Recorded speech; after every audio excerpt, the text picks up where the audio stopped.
organisasi sesuai dengan statuta. Siap. Bismillahirrahmanirrahim. Seraya memanjatkan puji syukur, kami mengharapkan saudara-saudara agar dapat melaksanakan tugas dengan sebaik-baiknya sesuai dengan tanggung jawab yang diberikan dalam upaya turut serta memajukan penandatanganan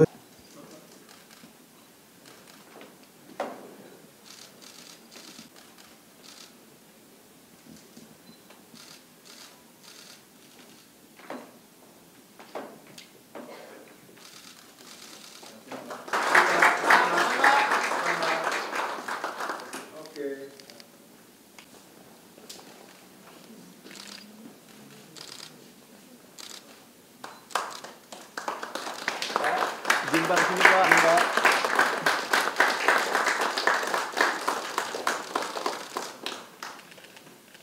seluruh pengurus Federasi Futsal Indonesia dengan Ketua Persatuan Sepak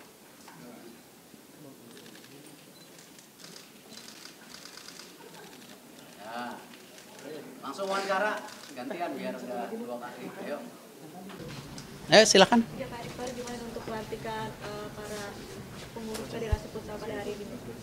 Ya senang lah, karena dalam mensinkronisasi semua kebijakan yang menuju Garuda mendunia, ya kita harus konsolidasi total. Tidak bisa kita semua berjalan sendiri-sendiri. Apalagi saat ini pemerintah di bawah Bapak Presiden Pak Prabowo sendiri sudah punya komitmen untuk menengah dan jangka panjang supaya tidak hanya sepak bola, futsal, dan lain-lainnya itu bisa menuju prestasi yang lebih baik. Ya, alhamdulillah rezeki anak soleh yang di belakang saya ini. Kemarin belum dilantik sudah dapat juara AFF setelah 14 tahun, tepuk tangan. Tapi artinya harapan masyarakat kan pasti bagaimana bisa dipertahankan atau ya peringkat dunia kita lebih baik lagi. Jadi bukan pekerjaan yang mudah. Biasanya merebut lebih mudah daripada mempertahankan. Dan insya Allah kami dari PSSI mendukung total ya organisasi futsal yang saat ini dipimpin oleh Pak Michael dan jajarannya supaya kita bisa benar-benar memastikan programnya berjalan baik. Itu yang saya sampaikan. Pak, ada target khusus Pak dari PSSI untuk FFI? Tadi udah mempertahankan AFF ya, dan kalau bisa prestasi dunia lebih baik lagi. Apalagi saya dengar kemarin laporan akan ada rencana kejuaraan juga Asia rencana Iya, Pak. di tahun 2026. Jadi ya kembali itu secara syah langsung menjadi tuan rumah kan. Iya, Pak. Jadi timnya masuk, tetapi sama yang seperti saya sampaikan sebelumnya, waktu kita jadi U17 kejuaraan dunia waktu itu, ya kita tidak hanya jadi peserta karena tuan rumah, tetapi bagaimana pada pertandingan itu kita harus kasih lihat bahwa kita bangsa besar, kita bisa bermain sebaik-baiknya karena ini harkat dan martabat bangsa. Cukup? Pak Erick, kalau dukungan real untuk FFI sendiri jelang Piala Asia seperti apa Pak, terutama menjadi tuan rumahnya? Ya, itu kembali, kalau kemarin kan kita terima kasih sudah didukung Pak Menpora dan pemerintah bagaimana kita punya program.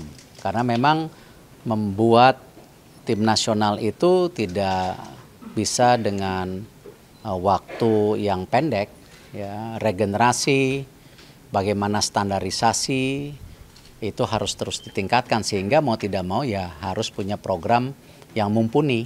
Apalagi kalau nanti kita jadi tuan rumah AFC 2026, berarti di tahun 2025 mesti ada program-program bagaimana tim nasional futsal ini bisa tentu punya peringkat yang lebih baik di Asianya nanti hasilnya gitu. Cukup ya? Ya. Terima kasih Pak. Ya.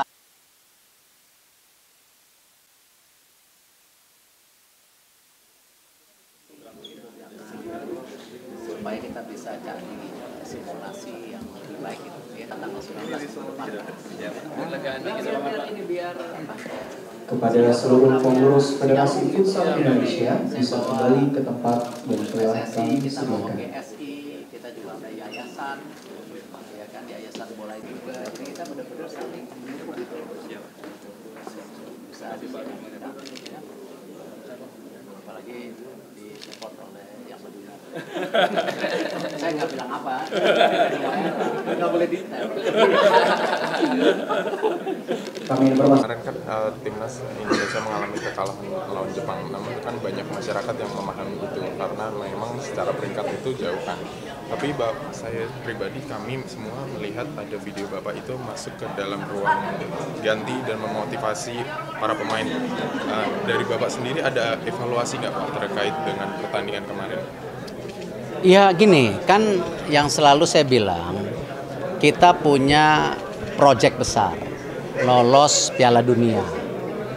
Tidak mudah, kita tahu, tetapi saya tidak mau ketidakmudahan ini justru menurunkan semangat kita untuk berjuang habis-habisan. Dan saya tidak mau belum selesai itu kita pantang menyerah. Nah, kemarin saya lihat momennya pas, karena kita masih punya 5 pertandingan. Ada 3 di kandang, 2 tentu away. Artinya kalau kita bisa 9 poin masih bisa. Nah, ini yang saya dorong, ya kan, bagaimana di pertandingan dengan Saudi ini menjadi sebuah kunci. Ya kan, sebenarnya ada beberapa kunci yang kemarin hilang, salah satu lawan China. Ya, kalau lawan Bahrain no comment lah, ya.